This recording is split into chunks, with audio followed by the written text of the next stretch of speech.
So welcome to Security from Inside the State. The goal of this course is to help you understand explanations for why states make certain security choices. In other courses, you're going to explore the causes and the dynamics of conflict at the interstate and the regional and the international level. But in this course, we're going to focus on factors from inside the state that deal with these issues. So how do we understand the politics, the processes, the organizations and the actors inside the state, and their relationship to security decisions and the security decision-making process?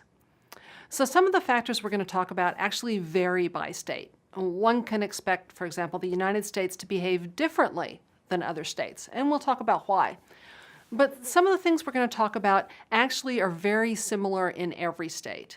So for example, we can expect military bureaucracies to function in similar fashions pretty much within the same context, regardless of the state where they exist, regardless of whether they're American, Russian, Indian, any other professional military. So by the end of the course, you should be able to do a variety of things. So one is to understand these theoretical debates about why states behave as they do. So for example, you should understand whether or not democracies are inherently more peaceful than non-democracies. You should understand to what extent culture and national identity influence security decisions. You should also understand the role of bureaucracy and how they skew state policy towards their own parochial interests. And lastly, you'll start to understand the role of psychological biases in decision-making for security. So you should understand these theories and debates within them, but you should also understand how to use these theories, how to apply them to both understand but also to predict how a state's going to deal with certain basic security issues and then specific policy choices.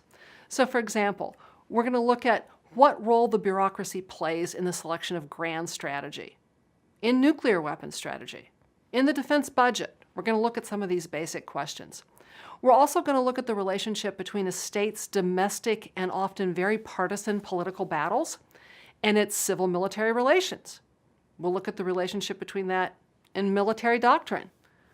We'll look at the relationship between these domestic political things and the ability to innovate and develop new weapons systems.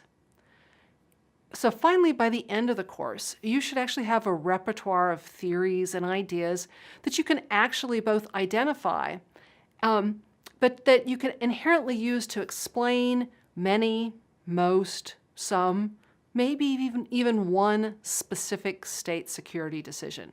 But you should also have an appreciation for why security decision-making isn't easily explained by one theory. In other words, why no one theory of national security policy has managed to dominate all of the others and be supreme as the one main theory. And also an appreciation for why realism is still often the fallback choice for most scholars and policymakers when they're seeking to explain security decisions. So we're going to start this process by talking a little bit more about various theories and levels of analysis. Then we're going to talk about major key components that all states have to deal with in security policy. And then the last section of the course is going to focus on specific policy choices, specific issues that states have to deal with. So welcome to Security from Inside the State.